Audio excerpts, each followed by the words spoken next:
Regarding what Scripture says about unity, let's start with the words of our Lord in the Gospel of John, chapter 17. He says, Father, sanctify them in the truth. Thy word is truth.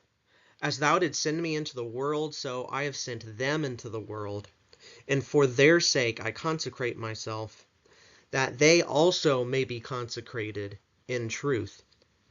I do not pray for these only, but also for those who believe in me through their word, that they may all be one, even as thou, Father, art in me, and I in thee, that they also may be in us, so that the world may believe that thou hast sent me.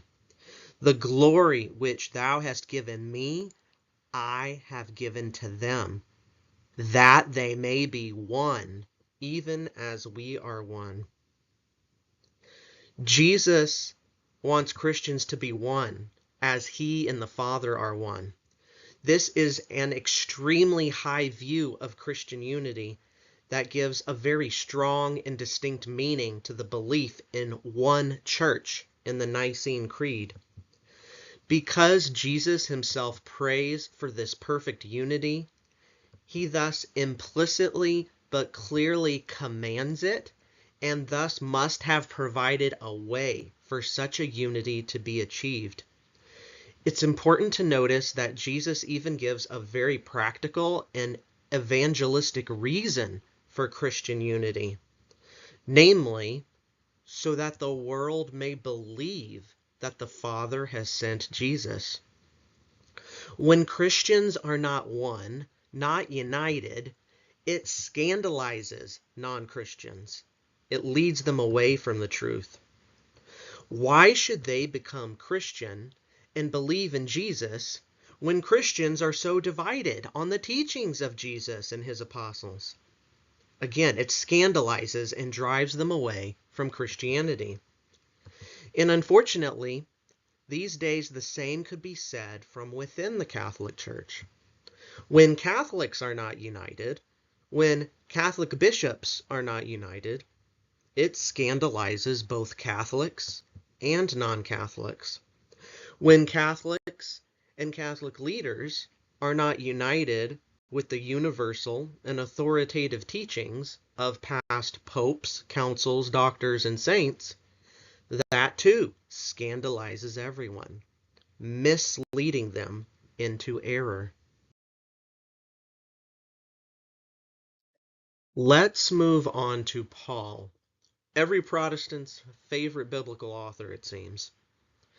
The problem of division and the goal of unity is something that the church has always struggled with, going back to apostolic times. In the first chapter of 1 Corinthians, Paul says, I appeal to you, brethren, by the name of our Lord Jesus Christ, that all of you agree, and that there be no dissensions. And in the Greek here, the word is schismata, like schism. That there be no dissensions among you, but that you be united in the same mind and the same judgment. For it has been reported to me by Chloe's people that there is quarreling among you, my brethren. What I mean is that each of you says, I belong to Paul, or I belong to Apollos, or I belong to Cephas, or I belong to Christ. Is Christ divided? Again, this is a very high view of Christian unity from Paul. Not only should we all agree and have no schisms, but we should be united in the same mind and the same judgment. This verse is quoted, and sometimes in an expanded and more emphatic variant, by Ignatius of Antioch, Tertullian, Origen, and Cyprian in the context of church unity, as we'll see. Moreover, Paul goes on to say that divisions or factions among Christians are the equivalent of dividing Christ himself. Obviously, something we should never do. And yet, what the Corinthians did almost 2,000 years ago, Christians continue to do today, sometimes explicitly and sometimes implicitly. It is a scandal that some Christians have basically said, I belong to Luther, in calling themselves Lutherans. And some have basically said, I belong to Calvin, in calling themselves Calvinists. Even in the Catholic Church, there's apparently a small minority of Catholics who say, I belong to pre-Vatican II popes, like St. Pius X. I'm afraid we might even be seeing the beginning of factions along the lines of, I belong to St. John Paul II and Benedict XVI, versus I belong to Pope Francis. It remains to be seen whether Pope Leo can truly unify the Church or merely placate and solidify different factions in the Catholic Church.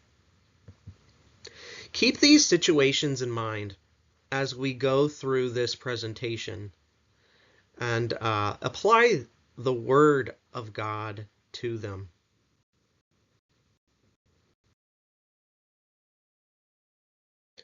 Later on in Paul's letter to the Corinthians, we see him calling the church one body over and over again, the one body of Christ. And how is discord avoided in the body of Christ, the church?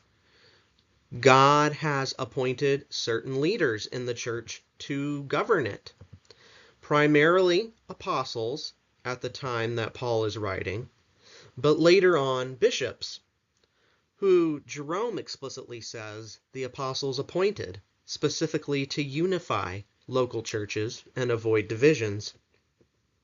And of course, like a body, not every part of the body is the head, or can be the head. So Paul points out the obvious, that not all are apostles or teachers. Not all are leaders. A body cannot function or live when various parts, like hands or feet, try to be the head and don't obey the actual head. We will see future early church fathers, like Clement of Rome, drawing upon this analogy of the body. Similarly, in his letter to the Ephesians, Paul again emphasizes the unity that is expected in the church, a unity of faith and of knowledge. And what is it that provides unity and keeps Christians from being children, tossed to and fro, and carried about with every wind of doctrine, by the cunning of men, by their craftiness and deceitful wiles? Like in 1 Corinthians, Paul says it is the church's leaders who have been given a special measure of Christ's gifts. Clement of Rome, Origen, and Cyprian quote from this passage in the context of church unity, as we'll see. When Paul says in 1 Corinthians and Ephesians that church leaders provide the unity, we can see how Paul expects church leaders to provide that unity when we look at his letters to Timothy and Titus. Here in his letter to Titus, Paul tells Titus to teach and correct with all authority at Crete, that the Christians under his authority are to be submissive and obedient to all rulers and authorities, including church authorities like Titus, to avoid quarreling, envy, and disobedience. At some point, I'll do a video on the Jerusalem Council as well, to show another way that unity was desired and achieved at the worldwide universal level of the church. where all the local leaders come together in a council to make binding judgments and decrees. I did a whole video focused on Timothy and Titus as biblical examples of authoritative apostolic successors.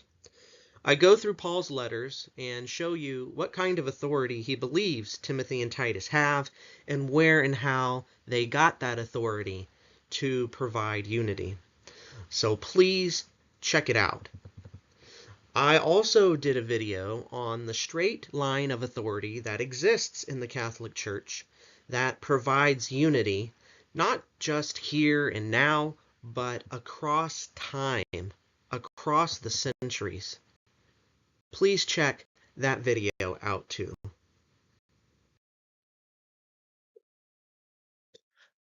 Again, in his letter to the Philippians, we again see Paul repeatedly commanding them to be in full accord and of one mind, even calling out two women by name, begging them to agree in the Lord rather than quarrel.